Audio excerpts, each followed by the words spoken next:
Who killed Tupac Shakur? This question has echoed throughout the hip-hop community and beyond for nearly 3 decades. Tupac Shakur, a titan in the world of rap and a cultural icon, was brutally gunned down in the heart of Las Vegas in 1996. His untimely death at the tender age of 25 shook the world and left a void in the music industry that is still felt today. Despite numerous investigations and countless theories, the murder of Tupac Shakur remains one of hip-hop's most enduring mysteries. The case has been riddled with dead ends, false leads, and a shroud of uncertainty that has only deepened over time. Despite the passage of years, the quest for the truth goes on. From the streets of East Harlem to the glitz and glamour of Las Vegas, Tupac's life was as complex and multifaceted as his music. But it was his death, shrouded in mystery and intrigue, that has captivated the imagination of millions. As the case remains open and the mystery unsolved, the question persists, haunting the annals of hip-hop history.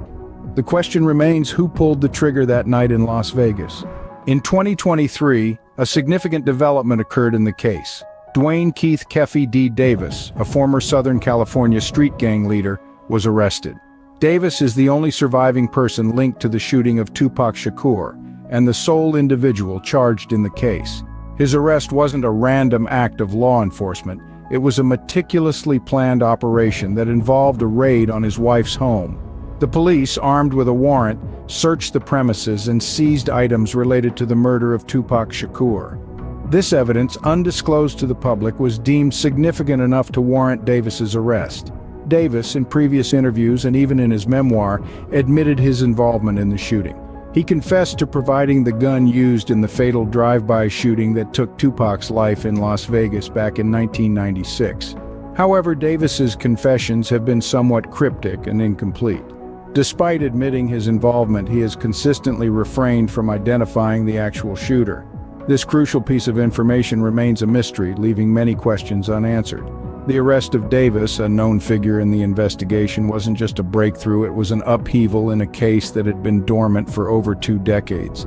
Retired Detective Greg Kading, who investigated the case, believes Davis's arrest was long overdue and could lead to a first-degree murder charge due to the premeditated nature of the killing. Davis, however, did not identify the shooter, thickening the plot of this enduring mystery. But the murder was more than just a random act of violence.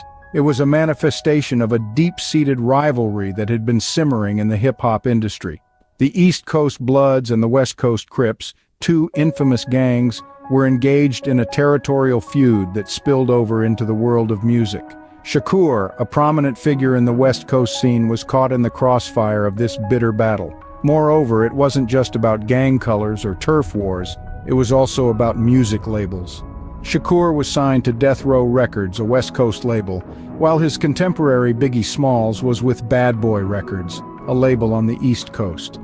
This rivalry between the 2 labels further fueled the tension and escalated the conflict. This feud, this rivalry, it was all part of a larger narrative that encompassed the hip-hop industry at the time. It was a narrative steeped in competition, territorialism, and unfortunately, violence. Shakur's murder was a tragic outcome of this complex and volatile environment.